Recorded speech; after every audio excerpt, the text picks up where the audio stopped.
దూరంగా వాళ్ళు పూర్తిగా పడే విధంగా డైవర్ట్ చేసినట్టు తెలుస్తోంది. సో దాంట్లో 2 క్రూజ్ మిసైల్స్ కూడా అడ్డుకున్నారు. So 10 ballistic missiles 2 cruise missile ఖతర్పై వస్తే దాంట్లో 6ని అడ్డుకున్నారు, 2 క్రూజ్ మిసైల్స్ని అడ్డుకున్నారు. సో 4ని పూర్తిగా కుప్పకూల్చారు. ఒకసారి Qatar ministry of defence letter కూడా ఉంది, ఆ లెటర్ మీకు ప్లే చేసి చూపించే ప్రయత్నం చేస్తాను. సో ఆ లెటర్ ప్రకారం ఇది ఆ letter. So Qatar ministry of defence announce చేసినటువంటి లెటర్ ఇది. సో ఒకసారి పీసీఆర్ ప్లే చేయండి. ఇది ఆ letter. Qatar's Ministry of Defense announced that the state of Qatar was subjected Saturday to an attack involving 10 ballistic missiles and 2 cruise missiles launched from the Islamic Republic of Iran. So Qatar Armed Forces, by the grace of God, successfully intercepted 6 ballistic missiles, while 2 ballistic missiles fell in Qatar's territorial waters and 2 ballistic missiles landed in the uninhabited అంటే 2 missiles 4 missiles మొత్తంగా వస్తే 2 వాటర్లో పడిపోయాయి, ఇంకో 2 చాలా దూరంగా ఎవరు లేనటువంటి ప్రాంతంలో, నిర్మానుష్యమైనటువంటి ప్రాంతంలో వాటిని ఇంటర్సెప్ట్ చేసినట్టు తెలుస్తుంది. The ministry of defence stresses the Qatar arm forces poses the full capabilities and readiness. ఒకవేళ నిజంగానే వాళ్ళు ఈ స్థాయిలో ఇంకా దాడి చేస్తామంటే మేము తిరిగి దాడి చేయడం కూడా సిద్ధంగా ఉన్నాము, మేము ఎట్టి పరిస్థితుల్లో వదిలిపెట్టమన్నట్టుగా చెప్తున్నారు. ఇక Kuwait air defenses are currently confirming hostile missiles and drone attacks. The general staff of the army notes that an explosion sounds heard are the results of air defense systems intercepting the hostile attacks. So ఇటు కువైట్లో and ఖతార్లో ఈ ప్రాంతాల్లో పడేటువంటి మిసైల్స్ని, cruise మిసైల్స్ని, ballistic మిసైల్స్ని చాలా సమర్థవంతంగా అడ్డుకున్నా, వాటిని తిప్పికొట్టామని చెప్పి ఆయా దేశాలు చెప్తూ ఉన్నప్పటికీ బహ్రాన్ ప్రాంతం పైన, బగ్దాద్ ప్రాంతాలపైన, ఎక్కడైతే దుబాయ్ లాంటి ప్రాంతాలపైన అటాక్ జరిగిందో వాటిని మాత్రం అడ్డుకోలేకపోయారు. వాటిని పూర్తిగా అటాక్ జరగడం మూలంగా పెద్ద మొత్తంలో నష్టపోయింది ఆ ప్రాంతాలు.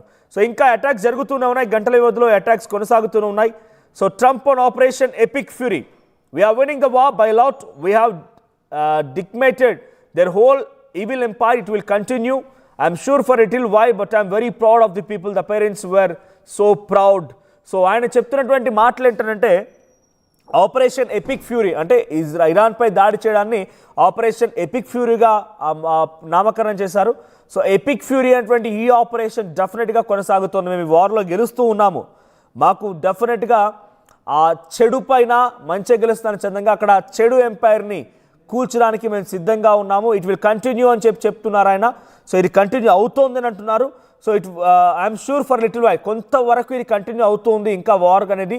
సో ఆ తర్వాత డెఫినెట్గా మీరందరూ ప్రౌడ్గా ఉండే విధంగా ఆ వార్లో మేము గెలవబోతున్నాం అన్నట్టుగా ట్రంప్ చెప్తున్నారు. సో యాజ్ ఆఫ్ నౌ ఇంకా ఆ స్టేట్మెంట్స్ కొనసాగుతున్నాయి. So Israel prime minister Benjamin Netanyahu చెప్తున్న ప్రకారంగా, my brother and sister citizens of Israel, we are in faithful campaign for our very existence. A week has passed since the start of Operation Roaring Lion. So Israel చేపట్టిందేమో Operation Roaring Lion, America చేపట్టిందేమో Operation Epic Fury. So I want to salute our heroic pilots, the ground crews that are working around the clock, and our courageous fighters in Lebanon and all on fronts. So ఇక్కడ Lebanon సంబంధించిన ప్రాంతాలపైన కూడా Israel సంబంధించిన సైన్యం ఉంది.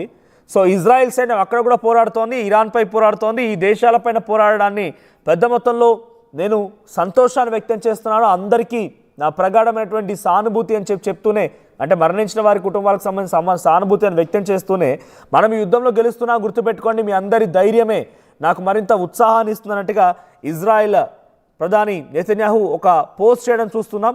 ఒకసారి Trump కూడా మాట్లాడుకొచ్చారు operation Epic fury పైన. Trump ఏం మాట్లాడారు చూద్దాం. Winning the war by a lot. We've decimated their whole evil empire. It'll continue, I'm sure, for a little while. But very proud of the people, the parents. The parents were so proud of their boy, as they call him, my boy. In case the young lady, the parents are so proud. Many of them are military parents, as you know. So it's but it's always a very sad thing.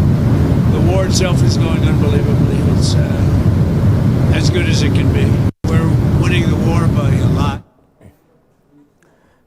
కొన్ని రోజులు ఇంకా యుద్ధం జరుగుతుంది, కొన్ని రోజుల పాటు మాత్రమే. అనుకున్న దానికంటే ముందుగానే ఇరాన్లో రెజిమిని మారుస్తాం, అక్కడ చెడు ఎంపైర్ని తొలగిస్తాం. అంటే అక్కడ మొస్తఫా ఖమేనీ యొక్క నియామకాన్ని కూడా ట్రంప్ యాక్సెప్ట్ చేయడం లేదు. అలీ ఖమేనీ కుమారుడిని సుప్రీం లీడర్గా యాక్సెప్ట్ చేయడం లేదు. అంటే ఓల్డ్ రెజిమిని, ఆ క్రూరత్వపు రెజిమిని మారుస్తామేమో, అక్కడ ఈవిల్ ఎంపైర్ని చేంజ్ చేస్తామన్న రకంగా ట్రంప్ మాట్లాడుతూనే the war is going to very big, అంటే ఈ వార్ అనేది ఇంకా ఒక పెద్ద లెవెల్కి వెళ్ళబోతోంది, నెక్స్ట్ లెవెల్కి వెళ్ళబోతోంది అని చెప్పే రకంగా ట్రంప్ మాట్లాడుతున్నారు.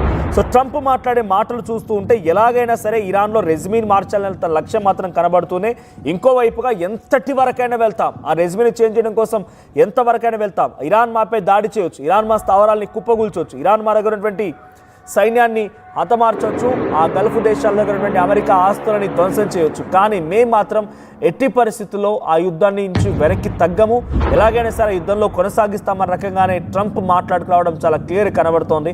సో ఈ యుద్ధం అనేది ఇంకా నెక్స్ట్ లెవెల్గా వెళ్ళే అవకాశం కనబడుతోంది. సో యాజ్ ఆఫ్ నో అటు ఆపరేషన్ రోరింగ్ లయన్ పేరుతో ఇజ్రాయెల్ చేసే అటాక్స్ కానీ, ఆపరేషన్ ఎపిక్ ఫ్యూరోతో చేసేటువంటి అమెరికా అటాక్స్ కానీ ఇరాన్ని ఏమాత్రమైనా ఇబ్బంది గురి చేశాయా, వాళ్ళు వెనకడుగు వేశారా అంటే ట్రంప్ చెప్తున్న మాటల్లో మాత్రం అక్కడ ఇరాన్లో ఉన్నటువంటి అధికారులు నాతో మాట్లాడడానికి సిద్ధంగా ఉన్నారు, సంప్రదింపులు చేస్తున్నారని చెప్తున్నారు.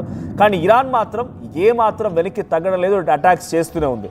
నిజంగానే ఆలోచించి మనం క్లోజ్ చేసుకుందాం, కంక్లూడ్ చేసుకుందాం అనేటువంటి వ్యక్తులు ఎందుకు అటాక్ చేస్తారు? మరి క్రూజ్ మిసైల్, బలిస్టిక్ మిసైల్తో ఎందుకు అటాక్ చేస్తారు?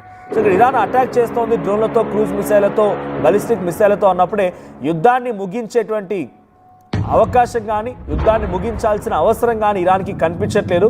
సో ఎలాగైనా సరే దాడి చేద్దాం, మేము కూడా సిద్ధంగా ఉన్నామన్న రకంగా మేము కూడా అటాక్ ఇవ్వకపోతే ఈసారి కనుక అమెరికా కంట్రోల్లోకి ఇరాన్ వెళ్తే ఇక ఎట్టి పరిస్థితుల్లో ఇరాన్ దేశం అనేది మళ్ళీ వాళ్ళు స్వతంత్రంగా ఉండడానికి, వాళ్ళు స్వతంత్రంగా వాళ్ళ మతాన్ని, వాళ్ళ ఇస్లామిక్ నేషన్ని అలాగే కంటిన్యూ చేయడానికి అవకాశం, స్కోప్ ఉండదు. కాబట్టి ఇరాన్ కూడా అదే స్థాయిలో దాడి చేస్తోంది.